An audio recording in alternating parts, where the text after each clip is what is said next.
तो I hope कि आप लोग अच्छे और स्वस्थ होंगे और स्टडी आप लोग बहुत बढ़िया से कर रहे होंगे। तो आज के समय में प्यारे बच्चों जो बिहार बोर्ड है उसका तो एग्जाम खत्म हो चुका है, तो जो 2026 के एग्जाम देने वाले हैं उन लोग के लिए वीडियो बहुत अच्छा है, ठीक है। और जो यूपी बोर्ड वाले हैं यानी उत्तर प्रदेश में जो बिहार बोर्ड का एग्जाम पढ़ने वाले हैं तो उन लोग के लिए जो है फिजिक्स का प्यारे बच्चों बहुत इंपॉर्टेंट टॉपिक लेकर आए हैं। तो बिहार बोर्ड के लिए और यूपी बोर्ड के लिए दोनों बोर्ड के लिए क्वेश्चन बहुत अच्छा है, इसलिए अगर इस टॉपिक को अगर आप लोग सीख लेंगे तो आपके एग्जाम में प्यारे बच्चों 2 नंबर कोई नहीं रोक सकता है, ठीक है। और आप लोग को इतना चुटकी में बताएंगे कि देखते देखते आप लोग सीख जाएंगे। तो प्लीज अगर चैनल पर नए होंगे तो चैनल को सब्सक्राइब जरूर कर दीजिएगा, क्योंकि इसी तरह का टॉपिक आप लोगों के बीच इस चैनल पर मिलता रहता है, ठीक है। तो ध्यान से हम लोग सीखेंगे और अच्छा से समझने का प्रयास करते हैं। चलिए आइए देखते हैं।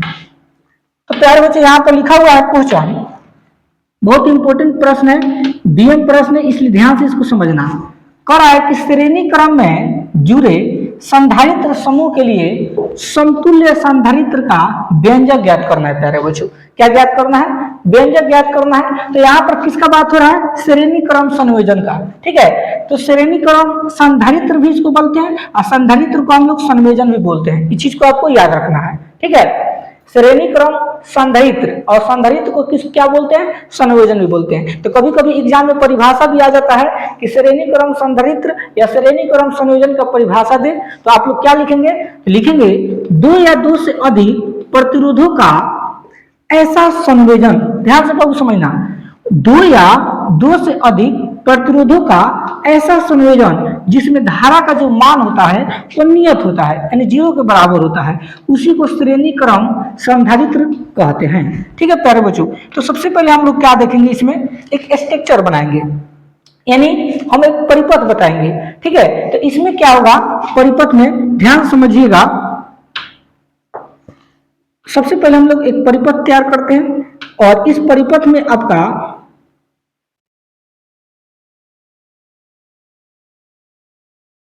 तीन जगह जो है आप लोग का प्रतिरोध जुड़ा रहेगा। क्या जुड़ा रहेगा बाबू? प्रतिरोध, ठीक है, ध्यान समझना। और इसी में आपका एक जगह क्या होगा बच्चों? कुंडली होगा और एक जगह क्या करते हैं? बैटरी को हम लोग जोड़ देते हैं इस टाइप से, ठीक है। चलो अब हम लोग आगे को देखते हैं। अब यहाँ पर प्यारे बच्चों ध्यान से समझिएगा, तो यहाँ पर 3 को प्रतिरोध लगाया गया है। ये आपका R1 प्रतिरोध हो जाएगा, ये आपका R2 प्रतिरोध हो जाएगा, ये आपका R3 प्रतिरोध हो जाएगा, ठीक है। ये जो है हम जितनी भी परिपथ का निर्माण कर रहे हैं ये किसके अनुसार? श्रेणी क्रम संधारित्र के अनुसार हम लोग कर रहे हैं। देखो क्या बोल रहा है परिभाषा, 2 या 2 से अधिक प्रतिरोधों का ऐसा संयोजन, जो आपको परिपथ में संयोजन लेना है, प्रतिरोध लेना है, वो 2 से अधिक लेना है। तो 2 से अधिक हम कितना ले लिए बच्चों? 3 को हम प्रतिरोध को जोड़ दिए हैं।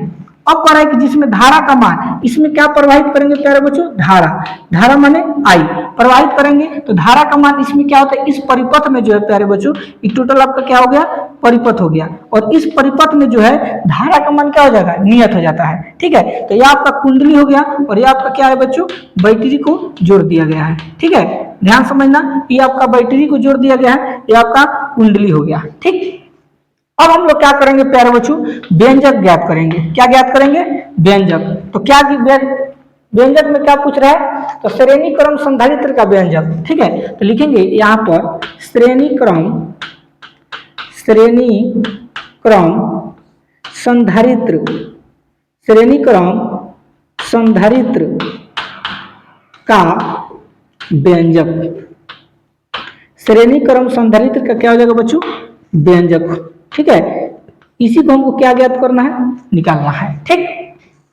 तो श्रेणी क्रम संधारित्र का व्यंजक आप लोगों को लिख देना है। अब यहाँ पर देखोगे ना तो R1, R2, R3 आपको जो दिखाई दे रहा है, तो जहां प्रतिरोध होता है वो विभव भी होता है, तो इसके सामने विभव उत्पन्न होगा, तो V1 हो जाएगा, यहाँ पर क्या हो जाएगा बच्चों? V2 हो जाएगा और यहाँ पर क्या हो जाएगा? V3। तो अब लिखेंगे कि ये जो पूरे परिपथ है प्यारे बच्चों, तो इस परिपथ में कुल विभव कितना है, ठीक है। तो यहाँ पर लिखेंगे गणना, गणना में हम लोग क्या लिखेंगे? लिखेंगे परिपथ में कुल विभव, ठीक है। लिखेंगे परिपथ में कुल विभव, ठीक है। परिपथ में कुल विभव, ठीक। इस परिपथ में प्यारे बच्चों कुल विभव कितना है? तो यहाँ पर लिखेंगे V बराबर V1 प्लस V2 और प्लस में क्या हो जाएगा बच्चों V3, यानी परिपथ में कुल विभव माने V, तो इसमें विभव कितना है बच्चों 3 को है, V1 है, V2 है, V3, तो तीनों को हम लोग क्या जोड़ देंगे तो हमारा कुल विभव मालूम चल जाएगा। तो लिखेंगे परिपथ में कुल विभव V बराबर हो जाएगा V1 plus V2 plus V3, और इसको हम समीकरण A के नाम दे देंगे। ठीक, चलो अब हम लोग आगे देखते हैं। अब क्या करेंगे, अब लिखेंगे प्रतिरोध के लिए, लिखेंगे प्यारे बच्चों प्रतिरोध के लिए, ठीक है, प्रतिरोध के लिए। और आप लोग जानते हैं प्रतिरोध का सूत्र क्या होता है बताओ, तो प्रतिरोध का जो सूत्र होता है प्यारे बच्चों R बराबर V बटा I, ठीक है, R बराबर V बटा क्या होता है बच्चों I होता है। तो ध्यान से देखिएगा, तो हम लोग परिपथ में कुल विभव यानी V निकाल रहे हैं ना, तो V का मतलब V1 plus V2 plus V3, हमको विभव निकालना है। तो इसमें क्या करेंगे तिरछा जब गुना करेंगे बच्चों तो V के तो V लिख देंगे यहाँ पर, और बराबर के चिन्ह, I में R से गुना हो जाएगा तो क्या हो जाएगा I R हो जाएगा, समझ रहे हो, I R हो जाएगा। इसको हम लोग समीकरण 2 का नाम दे देंगे। किसका नाम देंगे बच्चों 2 का नाम दे देंगे। अब ध्यान से समझिए, अब देखो यहाँ पर V तो निकल गया आई आर, देखो V का मान तो निकल गया आई आर, अब क्या निकालेंगे V1 निकालेंगे, तो V1 के जगह V1 लिख दीजिए बराबर के चीज, आई है तो क्या हो जाएगा बच्चों आई। अब R की जगह क्या होगा देखो, अब R1 अगर निकालना होगा, ठीक है, R1 तो V1 हो जाएगा, तो उसी तरह यहाँ पर V1 निकाल रहे हैं तो इसका प्रतिरोध क्या हो जाएगा R1 हो जाएगा, तो यहाँ पर R1 लिख देंगे, क्या लिख देंगे R1, और इसको समीकरण हम किसका नाम देंगे 3 का नाम दे देंगे। ठीक, उसी तरह क्या निकालेंगे V2, क्योंकि देखो यहाँ पर V1 plus V2 plus V3 है ना, तो V1 निकल गया, अब क्या निकालेंगे बच्चों V2, तो लिखेंगे V2 माने विभव 2, तो I है तो लिख देंगे I। ठीक, अब यहाँ पर V2 तो विभव 2 का लगे प्रतिरोध कितना है दूसरा है, तो यहाँ पर क्या हो जाएगा बच्चों R2, इसको समीकरण किसका नाम दे देंगे 4 का नाम दे देंगे। उसी तरह क्या निकालेंगे V3, तो V3 लिख दीजिए बराबर के चिन्ह, तो I है तो लिख देंगे I, और यहाँ पर प्रतिरोध क्या हो जाएगा बच्चों R3। ठीक, तो लिख देंगे R3, इसको समीकरण 5 का नाम दे देंगे। ठीक, अब क्या करेंगे बच्चों, यहाँ पर जो आपको समीकरण 1 दिखाई दे रहा है ना, V बराबर V1 plus V2 plus V3, अब इस समीकरण 1 में समीकरण 2, 3, 4 और 5 का मान क्या करेंगे पुट कर देंगे। ठीक, देखो ध्यान से, यहाँ पर हम अच्छा से आप लोगों को एक्सप्लेन करके समझा रहे हैं। ठीक है, देखो तो यहाँ पर लिखेंगे हम लोग कि समीकरण 1 में समीकरण 2, 3, 4 एवं 5 को रखने पर, ठीक है, यानी समीकरण 1 में 2, 3, 4 एवं 5 का मान रखने पर देखिए क्या होता है, तो हम लोग क्या करेंगे इसमें वैल्यू को पुट कर देंगे। तो समीकरण देखो एक क्या है V बराबर V1 plus V2 plus V3 है ना, तो इस पर रख देते हैं वैल्यू। देखो तो समीकरण 1 का जो मान है उसको लिख दीजिए, तो V बराबर V1 प्लस V2 और प्लस में V3। अब देखो V, तो V का मान प्यारे बच्चे देखो क्या आया है, देखो I R आया है ना, तो I R लिख देंगे। ठीक है, तो V की जगह पर क्या हो जाएगा आपका I R हो जाएगा बराबर के चिन्ह V1। तो देखो V1 का वैल्यू कितना है I R1, तो यहाँ पर हम क्या लिख देंगे I R1 प्लस V2, तो देखो V2 का मान कितना है I R2। ठीक, तो यहाँ पर लिख देंगे I R2 प्लस V3, तो V3 का मान देखो कितना है I R3, यहाँ लिख देंगे I R3।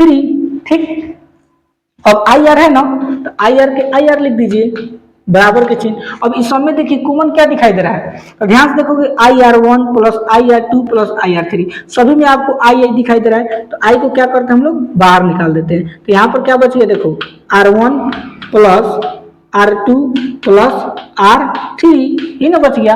अब ध्यान से देखिएगा बच्चों, तो I से I क्या हो जाएगा कट जाएगा, तो यहाँ पर क्या बच गया R बराबर के चिन्ह, इधर क्या बच गया R1 plus R2 plus R3।